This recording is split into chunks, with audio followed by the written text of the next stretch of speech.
Hello বন্ধুরা, আসসালামু আলাইকুম। আজকে আমি আপনাদের আমার ছাদের সকল গাছগুলো দেখাবো। এই যে এখানে দেখতে পাচ্ছেন, এই বস্তাটায় দুইটা বেগুন গাছ দেওয়া আছে, একসাথে লাগানো হয়েছিল। এই বেগুন গাছে একটু সমস্যা হয়েছিল, তারপরে এটা মাথা কেটে দেওয়ার পরে এটা বার হয়েছে। এটা দেখতে পাচ্ছেন, এটাতে একটা বেগুনও হয়েছে, আবার ফুলও আছে, কড়িও আছে। তারপর আর একটা বেগুন গাছ দেখতে পাচ্ছেন, এখানেও দুইটা দেওয়া আছে। এটা সাদা বেগুন, এটা গোল বেগুন হবে। এটার অনেক শাখা দিয়েছে, এখনও মাথা কাটিং করা হয়নি, আর মাথাটা কাটিং করতে হবে। তারপরে দেখতে পাচ্ছেন এটাও লম্বা বেগুন গাছ। এগুলো অবশ্য হাইব্রিড গাছ, এই জন্য এগুলোকে অনেক সুন্দর করে পর্যবেক্ষণ করা লাগে। সুন্দরভাবে যদি পর্যবেক্ষণ করতে পারেন তাহলে সুন্দর গাছ হয়, সুন্দর বেগুন হবে, সুন্দর ফল দেবে। এই যে দেখতে পাচ্ছেন একটা ফুল দিয়েছে, এটাও অনেক শাখা দিয়েছে, অনেক শাখাতে ফুলও আছে। এই যে তারপরে দেখতে পাচ্ছেন এখানে দেওয়া আছে আমার মরিচ গাছ। এখানে একটা বেগুন গাছ দিয়েছিলাম, এটা ভেবেছিলাম হবে না, তবে দেখা যাক, মনে হচ্ছে যেন ও শাখা দিচ্ছে, হইতে পারে। তার ভিতরে আমি মরিচ গাছগুলো দিয়ে দিয়েছি, একসঙ্গে 2-3টা করে দিয়েছি, যেটা বাঁচে সেটা থাকবে। দেখা যাক মরিচ গাছগুলো কোনগুলো হয় আর কোনগুলো না হয়। এই যে মাশাআল্লাহ সুন্দর হয়েছে। তারপরে দেখতে পাচ্ছেন আমার বরবটি গাছ। এটা হচ্ছে আমার বরবটি গাছ। ভিতরে আমি ছোট ছোট বীজ দিয়ে দিয়েছিলাম, এগুলো ছোট ছোট চারা হয়েছে, 4টা চারা। তারপরে আরেকটা বরবটি গাছ, এটা বড় হয়ে গেছে, এটাতে বরবটিও দিয়েছে মাশাআল্লাহ। এই যে দেখতে পাচ্ছেন বরবটি ভালোই দিয়েছে। এখানে আছে, এখানে আছে উপরে, এই যে আরও উপরে আছে বরবটি গাছ, ফুলও দিয়েছে।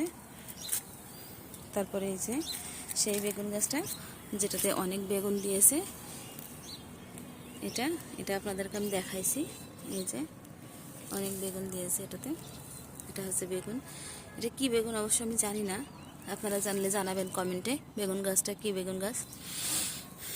তার পাশে আরেকটা আছে, এটা দেখেন মাশাআল্লাহ, এটা অনেক সুন্দর হয়েছে, কারণ এটাতে কাটিং করেছিলাম শুরুতেই। কাটিং করার ফলে এর অনেক শাখা প্রশাখা বার হয়েছে। এই যে, কারণ বেগুন গাছে অনেক বেগুনের ফলন নিতে হলে বেগুন গাছের কাটিং পদ্ধতিটা ভালোভাবে করতে হবে। এই যে দেখুন, বেগুন গাছের কাটিং পদ্ধতিটা সুন্দর হয়েছিল বলে এর শাখা অনেক দিয়েছে। আমি এই বেগুন গাছে কিছুই প্রয়োগ করিনি, সাধারণত আমি দিয়েছিলাম লিকুইড সার, জৈব সার, ওটা আমি প্রস্তুত করেছিলাম, আর দিয়েছি ডিমের খোসা, আর একদিন রাসায়নিক সার প্রয়োগ করেছি, আর কিছুই দিইনি। এই যে তাতেই গাছ এত সুন্দর হয়েছে। এর ভিতরে দেখতে পাচ্ছেন একটা ছোট আলু গাছ দেখা যাচ্ছে, একটু আলু কেটে এখানে দিয়ে দিয়েছিলাম, গাছটা হয়ে গেছে। ভাবতে পারিনি গাছটা হবে, তবু হয়েছে, দেখছেন।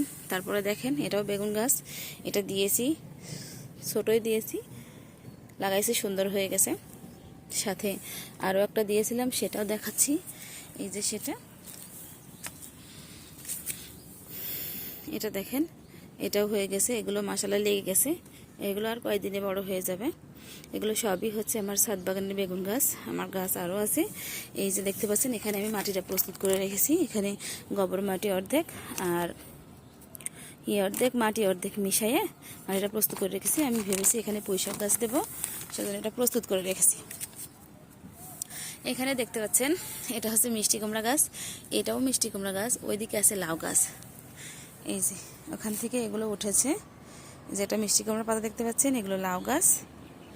ওইদিকে সবই দেখতে পাচ্ছেন, পুঁইশাক গাছও আছে।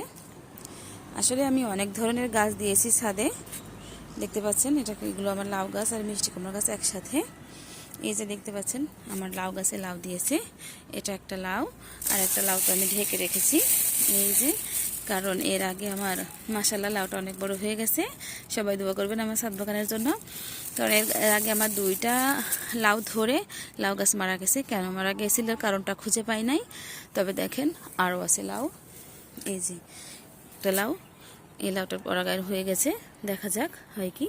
এর আগাতে হয়তো আরও একটা আছে। এই যে দেখতে পাচ্ছেন ছোট করে লাউ, এটাও লাউ,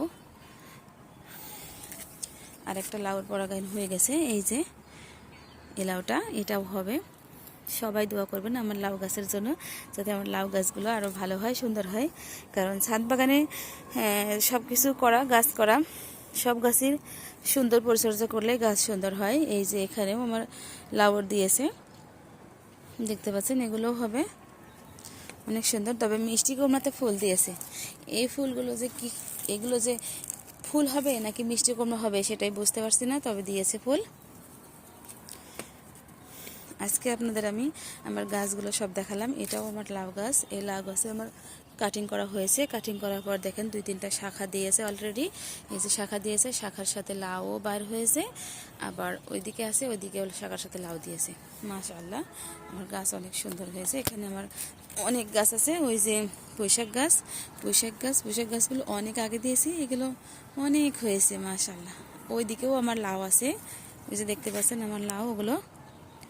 ওগুলোর মাথা কাটিং করা হয়নি, মাথা কাটিং করতে হবে। আর দেখতে পাচ্ছেন এই যে এটা সিম গাছ। এগুলো সবই আমার ছাদের গাছ, সিম গাছ। দেখেন আমার সিম গাছ অসুস্থ হয়ে গেছিলো, পরে চিকিৎসা করার পরে ঠিক হয়েছে। আবার সিম গাছে ফুল দিয়েছে, দেখা যাক আবার সিম হয় কি। এই যে দেখতে পাচ্ছেন এগুলো হচ্ছে বরবটি গাছ। এগুলো আমি বীজ দিয়েছি, বীজ থেকে হয়েছে, হয়ে এত বড় হয়েছে। নিচে আরও আছে ছোট ছোট, এই যে। তারপরে এখানে দেখতে পাচ্ছেন এটা মিষ্টি কুমড়া গাছ, এটা লাউ গাছ, এটাও মিষ্টি কুমড়া, এটাও মিষ্টি কুমড়া। এগুলো সবই বীজ দেওয়া, বীজ থেকে এগুলো হয়েছে। এখানে দেখাই, এখানে হচ্ছে লাউ গাছ। এই যে লাউ গাছ দেখতে পাচ্ছেন, লাউ গাছ দিয়েছি। এগুলো বীজ কিনা, প্যাকেটের বীজ কিনে লাউ দিয়েছি। সেখানে মাথা কাটিং করার পর একটা শাখা দিয়ে একটা লাউ বার হয়েছে। আবার নতুন করে শাখা গজাচ্ছে। সবাই দোয়া করবেন যেন আমার গাছ ভালো হয়। এই যে দেখতে পাচ্ছেন উল্টা পাল্টা হয়ে যাচ্ছে শাখাগুলো, এখানে অনেক কুঞ্চি টুঞ্চি আছে তো এই জন্য। আর দেখতে পাচ্ছেন নিচে এই যে টমেটো গাছ। আমি বুঝতে পারছি না আমার টমেটো গাছে পাতা কুকড়ায় যাচ্ছে নাকি এমনই হয় ফুলের সময়, এটা তো জানি না। এরকম হয়ে গেছে কেন পাতাগুলো আমি বুঝতে পারছি না।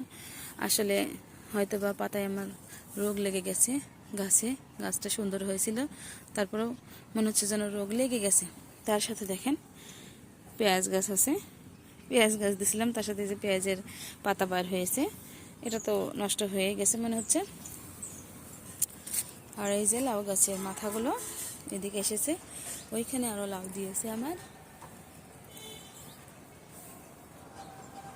শাখা, নতুন শাখা গজাইলে তার সাথে লাউ বের হয়।